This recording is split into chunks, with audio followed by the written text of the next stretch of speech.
गांव के बीचों बीच स्थित पुराने नीम के पेड़ के नीचे खेत का मालिक सोमनाथ और उसका बेटा रामेश पति खड़े हैं। गांव का कुख्यात महाजन बलवंत हाथ में 2 लठैतों को लेकर और कागज लहराते हुए आता है। सोमनाथ को धक्का देकर जमीन पर गिराने का नाटक करता है। रामेश की समझदार पत्नी सुमन फौरन घर से बाहर निकलकर अपने ससुर को संभालती है। अरे ओ सोमनाथ और उसके सीधे बेटे रामेश, जरा कान खोलकर सुन लो। ये जो तुम्हारी 10 बीघा उपजाऊ जमीन है वो आज से मेरी हुई।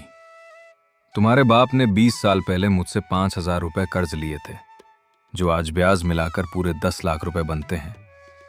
आज अगर तुमने दोपहर तक ये पैसा चुकता नहीं किया तो अपने हल और अपने मवेशी लेकर इस गांव से दफा हो जाओ। अब इस खेत पर केवल मेरा ताला लगेगा। अरे बलवंत साहब, ऐसा अनर्थ मत कीजिए। मेरे पिताजी ने तो वह कर्ज उसी साल फसल बेचकर चुका दिया था। आप 20 साल पुराना झूठा कागज दिखाकर हमारी पुश्तैनी जमीन कैसे छीन सकते हैं? हम भूखे मर जाएंगे साहब। बाबूजी, आप इस पापी महाजन के सामने अपने हाथ जोड़ना बंद कीजिए। जो इंसान दूसरों की पसीने की कमाई पर डाका डालता है, उसकी आंख में कोई दया नहीं होती। बलवंत साहब, जरा अपनी इस लाठी और इस झूठे कागज का घमंड कम कीजिए। गांव के सीधे साधे लोगों को डराना बंद कीजिए। आज दोपहर से पहले ही मैं आपके इस 20 साल पुराने सफेद झूठ का पर्दाफाश करके रख दूंगी। सुबह के 9 बज चुके हैं। घर के अंदर सुमन मिट्टी के चूल्हे के पास बैठी पुरानी लकड़ी की पेटी को खंगाल रही है। रामेश परेशान होकर कमरे के चक्कर काट रहा है। सुमन, तुम ये क्या कह रही हो? बलवंत पूरे गांव का सबसे ताकतवर महाजन है। उसके पास स्टैम्प पेपर पर दस्तखत का कागज है। हम उस अमीर इंसान का मुकाबला कैसे करेंगे? अगर हमारी जमीन चली गई तो हम खाएंगे क्या? रामेश जी, ताकत लाठी में नहीं बल्कि दिमाग और सच में होती है। जरा इस पुरानी रसीद को देखिए। इस पर 20 साल पहले के पटवारी की मुहर लगी है, जिसमें साफ लिखा है कि दादाजी ने पूरा कर्ज चुका दिया था। बलवंत ने असली पन्ना फाड़कर केवल दस्तखत वाला फर्जी पन्ना संभाल कर रखा था, ताकि आपकी बेबसी का फायदा उठा सके। क्या? सुमन, तुम्हारे हाथ ये रसीद कहाँ से लगी? जब इंसान नियत साफ रखता है तो रास्ता अपने आप मिल जाता है। अब आप शांत रहिए। दोपहर की पंचायत में बलवंत का ही बुना जाल उसे पूरे गांव के सामने बेनकाब करेगा। दोपहर के 12 बज रहे हैं। नीम के पेड़ के नीचे पूरी चौपाल सज चुकी है। बलवंत अपने लठैतों के साथ जमीन पर कब्जा करने के लिए ट्रैक्टर लेकर पहुंच चुका है। तभी सुमन पंचायत के बीच में आकर खड़ी हो जाती है। आ गई बहू रानी। लाओ, कहाँ है 10 लाख रुपए? अगर पैसे नहीं हैं तो अपने खेत की चाबी मेरे हवाले करो। बलवंत साहब, खेत की चाबी नहीं बल्कि आपकी इस ठगी का कड़ा जवाब मेरे हाथ में है। जरा इस रसीद पर लगे पटवारी के दस्तखत और अपनी इस जाली लिखावट को ध्यान से देखिए। सुनो रे गांव वालों, ये जो रसीद सुमन बहू लेकर आई है, इस पर 20 साल पुराने पटवारी शिवराम के असली दस्तखत और सरकारी सील लगी हुई है। इसमें साफ साफ लिखा है कि सोमनाथ के पिताजी ने पूरा कर्ज चुकता कर दिया था। बलवंत, जरा ये बताओ कि जब कर्ज चुकता हो चुका था तो तू ये 20 साल पुराना फर्जी कागज लहराकर इनकी 10 बीघा जमीन हड़पने क्यों आया था? अरे सरपंच, तू इस कल की आई बहू की बातों में मत आ। ये रसीद बिल्कुल जाली है। इसने किसी पुराने कागज पर झूठी सील लगाकर ये नाटक रचा है। मेरे पास स्टैम्प पेपर का असली कागज है, जिस पर सोमनाथ के पिताजी के अंगूठे का निशान है। आज अगर मुझे मेरी जमीन नहीं मिली तो मैं अपने ट्रैक्टर से इस खेत की बाड़ तोड़ दूंगा और सोमनाथ के पूरे परिवार को गांव से बाहर फेंक दूंगा। बलवंत साहब, अपनी इस गर्जना से गांव वालों को डराना बंद कीजिए। जाली ये रसीद नहीं बल्कि आपका वो स्टैम्प पेपर है। आपने उस जमाने में दादाजी से खाली स्टैम्प पेपर पर अंगूठा लगवाया था और बाद में उस पर मनगढ़ंत कर्ज की रकम लिख दी। अगर आपको लगता है कि आपकी लिखावट सच है तो जरा पटवारी साहब के रजिस्टर का ये दूसरा पन्ना भी देख लीजिए। सुमन अपने आंचल से एक और छोटा कागज निकालती है। गांव के दो बुजुर्ग आगे आकर उस कागज को देखते हैं और ताली बजाने लगते हैं। अरे बलवंत, तूने मुझे इतने सालों से इस कर्ज के नाम पर डराया, मेरी फसलें आधे दाम में खरीदी और आज तू मेरी जमीन हड़पने पर उतर आया। मेरी इस बहू ने आज मेरी आंखों पर पड़ी बेबसी की पट्टी खोल दी है। चुप कर सोमनाथ, बहुत बोल लिया तूने और तेरी इस चालाक बहू ने। कालिया, बल्लू, ट्रैक्टर चालू करो और इस खेत की जुताई शुरू करो। देखता हूं कौन मुझे रोकता है। खबरदार बलवंत, अगर तूने मेरे खेत की तरफ एक कदम भी बढ़ाया तो आज इस गांव में तेरी दादागिरी खत्म करके ही दम लेंगे। जैसे ही लठैत आगे बढ़ते हैं, गांव की सड़क पर पुलिस की जीप की सायरन सुनाई देती है। जीप आकर रुकती है और नया पटवारी पुलिस अफसर के साथ बाहर निकलता है। क्या हुआ बलवंत साहब, आपके लठैतों के कदम क्यों रुक गए? मैंने सुबह ही इस जाली रसीद और आपके 20 साल पुराने घोटाले की रिपोर्ट तहसील में जमा करवा दी थी। ये रहे नए पटवारी साहब और पुलिस अफसर। बलवंत, तुम्हारी ये धोखाधड़ी अब पकड़ी जा चुकी है। तुमने इस गांव के 10 और किसानों से भी ऐसे ही फर्जी कागजात पर अंगूठे लगवाए थे। बलवंत घबराकर पीछे हटने की कोशिश करता है, पर गांव के लोग उसे चारों तरफ से घेर लेते हैं। तभी बलवंत अपनी जेब से एक गुप्त चाकू निकाल लेता है और सीधे रामेश की गर्दन की तरफ तान देता है। बहुत हो गया कानून का नाटक। अगर किसी ने मुझे छूने की कोशिश की तो मैं इस रामेश का काम तमाम कर दूंगा। सुमन, अभी के अभी सारे कागजात फाड़ कर मेरे हवाले कर, वरना अपने पति की लाश उठाएगी। क्यों रे पुलिस के सिपाही, रुक गए ना कदम? और तू ओ चतुर बहू, बहुत उछल रही थी ना कि तूने पटवारी से रिपोर्ट बनवा ली। अब दे सारे कागज मेरे हाथ में। अगर किसी ने एक कदम भी आगे बढ़ाया तो मैं इस रामेश का काम तमाम कर दूंगा। मेरी जमीन और मेरा पैसा कोई नहीं छीन सकता। सुमन, तू इस पापी के सामने अपने घुटने मत टेकना, ये कागज मत देना। भले ही ये मेरी जान ले ले, पर हमारी 10 बीघा जमीन और इस गांव के किसानों का हक मत बिकने देना। बलवंत साहब, शांत हो जाइए। आप चाकू हटा लीजिए। मैं आपको ये सारे कागज देने को तैयार हूँ।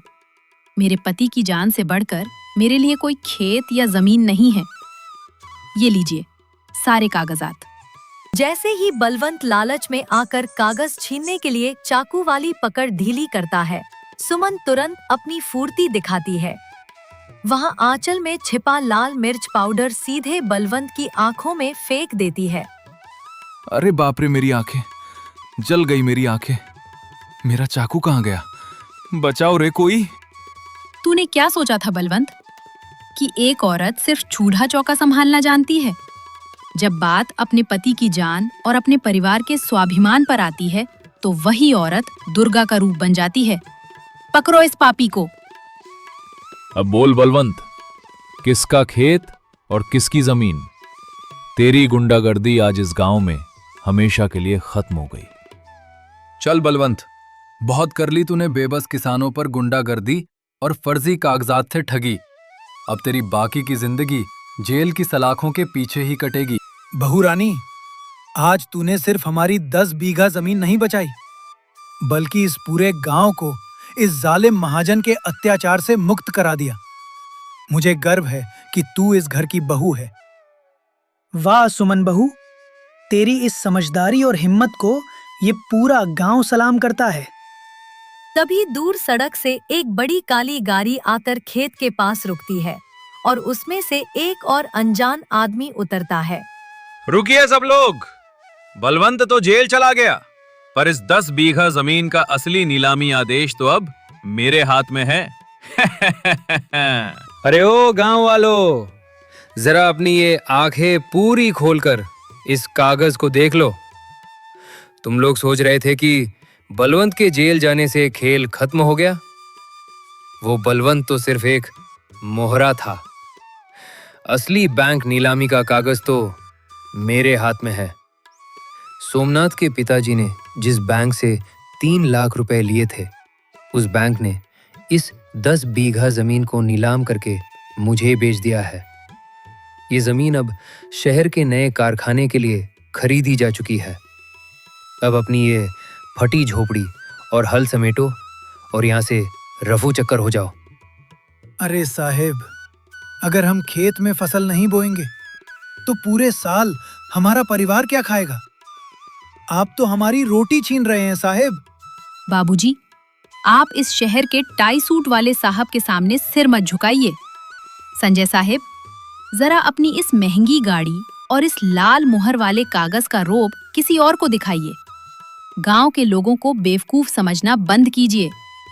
बलवंत तो लाठी और चाकू से डराता था, पर आप कागज की आड़ में डाका डालने आए हैं। आज शाम से पहले ही मैं आपकी इस फर्जी नीलामी की पूरी हवा निकाल दूंगी। संजय गुस्से में आकर अपनी उंगली सुमन की तरफ उठाता है।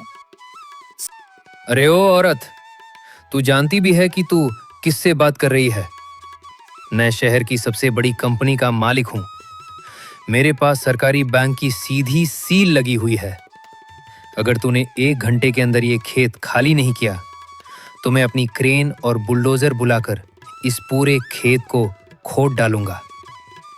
बुलाइए साहब, जरूर बुलाइए अपने बुलडोजर, पर उससे पहले जरा इस बैंक का नाम तो पढ़ लीजिए जो आपने इस कागज पर छापा है। जिस बैंक की आप बात कर रहे हैं वो बैंक तो 5 साल पहले ही बंद हो चुका है और सरकार ने उस पर ताला लगा दिया था। आपने बलवंत के साथ मिलकर बंद पड़े बैंक के फर्जी लेटर हेड पर ये फर्जी नीलामी का कागज बनवाया है ताकि आप इस उपजाऊ खेत की जमीन कौड़ियों के भाव हड़प सकें। क्या संजय साहिब, तो आप भी उसी बलवंत के साथ ही निकले? आपको क्या लगा था कि गांव की औरत पढ़ी लिखी नहीं होगी और आप फर्जी कागज दिखाकर हमारा खेत छीन लेंगे? सरपंच आगे आते हैं और संजय के हाथ से कागज छीनकर फाड़ देते हैं। अरे ओ शहर के बाबू, तूने क्या सोचा था कि बलवंत के जेल जाते ही तू इस गांव पर हुक्म चलाएगा? हमारी ये सुमन बहू पूरे गांव की शान है। इसने तेरी चालाकी 1 मिनट में पकड़ ली। अब चुपचाप अपनी इस काली गाड़ी में बैठ और शहर वापस भाग जा, वरना पूरा गांव तुझे यही सबक सिखाएगा। तुम सब पछताओगे। कल सुबह शहर की पुलिस और अदालत का सीधा स्टे ऑर्डर लेकर आऊंगा। देखता हूं तुम्हारी ये समझदार बहू तुम्हें अदालत के चक्कर से कैसे बचाती है। आइए संजय साहिब, कल सुबह का इंतजार हम भी करेंगे। अदालत में आपके इस काले कारोबार की असली फाइल तैयार मिलेगी। संजय घबराकर अपनी गाड़ी में बैठकर भागने लगता है। अगली सुबह का सूरज निकल चुका है। गांव की सड़क पर संजय वकीलों और पुलिस के सिपाही के साथ हाथ में अदालत का स्टे ऑर्डर लेकर पहुंचता है। सोमनाथ, रमेश और सरपंच नीम के पेड़ के नीचे खड़े हैं। संजय चेहरे पर विकट मुस्कान लिए आगे बढ़ता है। अरे ओ सरपंच और सोमनाथ, देखो, मैंने कहा था ना कि मैं अदालत का सीधा स्टे ऑर्डर लेकर आऊंगा। इस कागज पर साफ साफ लिखा है कि जब तक इस 10 बीघा जमीन का फैसला अदालत में नहीं हो जाता तब तक इस खेत पर न तो कोई हल चलाएगा और ना ही कोई फसल बोएगा। अगर तुमने इस खेत को छूने की भी कोशिश की तो पुलिस तुम्हें सीधे जेल में डाल देगी। अब कहाँ गई तुम्हारी वो चतुर बहू? अरे साहेब, अगर हम खेत में फसल नहीं बोएंगे तो पूरे साल हमारा परिवार क्या खाएगा? आप तो हमारी रोटी छीन रहे हैं साहेब। संजय साहिब, ये अदालत का कागज दिखाकर आप हमें डराने की कोशिश मत कीजिए। हमारी बहू सुमन सुबह ही तहसील के बड़े साहब के पास गई है। वो आपके इस फर्जी स्टे ऑर्डर का जवाब लेकर ही वापस आएगी। तभी तहसील की नई सरकारी गाड़ी आकर रुकती है। गाड़ी से जिला तहसीलदार और समझदार बहू सुमन बाहर निकलते हैं। सुमन के हाथ में सरकारी सील लगा एक बड़ा हरा लिफाफा है। संजय साहिब, बहुत बहुत बधाई हो आपको अदालत का स्टे ऑर्डर लाने के लिए। पर अफसोस कि आपका ये स्टे ऑर्डर सिर्फ एक रद्दी का टुकड़ा बनकर रह जाएगा। जरा तहसीलदार साहब के हाथ से ये नया सरकारी पट्टा और जमीन की पक्की वरासत का कागज देख लीजिए।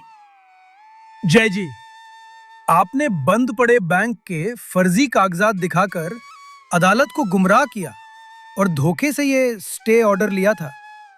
मैंने अभी अभी इस 10 बीघा जमीन का पूरा सरकारी रिकॉर्ड चेक किया है। ये जमीन पूरी तरह से सोमनाथ और उनके बेटे रामेश के नाम पर पक्की दर्ज है। आपके खिलाफ धोखाधड़ी और फर्जी कागजात बनाने का केस दर्ज किया जा रहा है। अरे वकील साहब, ये क्या हो रहा है? आपने तो कहा था कि स्टे ऑर्डर से ये खेत हमारे पास आ जाएगा। पुलिस के सिपाही तुरंत संजय और उसके वकीलों को घेर लेते हैं। संजय का घमंड पूरी तरह से चूर-चूर हो चुका है। संजय साहिब, शहर का टाई सूट पहनकर आप सोच रहे थे कि गांव के सीधे साधे लोगों को अदालत और पुलिस का डर दिखाकर बेघर कर देंगे, पर आप ये भूल गए कि सच और सही कागजात के सामने आपकी झूठी दौलत का कोई मोल नहीं होता। अब चलिए, सीधे जेल की हवा खाइए। वाह सुमन बहू, आज तूने साबित कर दिया कि असली ताकत बंदूक या लाठी में नहीं, बल्कि सही समझदारी और सच्चाई में होती है। आज से ये 10 बीघा जमीन हमेशा के लिए सोमनाथ और रामेश की हुई। बहू रानी, आज तेरी वजह से हमारे सिर से बेघर होने का खौफ हमेशा के लिए खत्म हो गया। तू इस घर की बहू नहीं, बल्कि इस पूरे गांव की रक्षा करने वाली कुल लक्ष्मी है। पुलिस संजय को ले जाती है। पूरा गांव जश्न मना रहा है। सोमनाथ अपने खेत की मिट्टी को हाथ में लेकर चूमता है। तभी रामेश सुमन का हाथ पकड़कर खेत के बीच में ले जाता है, जहां एक नई सुबह की धूप चमक रही है। सुमन, आज से हमारा खेत पूरी तरह से आजाद हो गया। पर मुझे एक बात बताओ, तुमने तहसील के इतने बड़े अधिकारी को इस सच के लिए इतनी जल्दी कैसे मनाया? रामेश जी, समझदार पत्नी वही होती है जो मुसीबत आने से पहले ही उसका पक्का इलाज खोज कर रखे।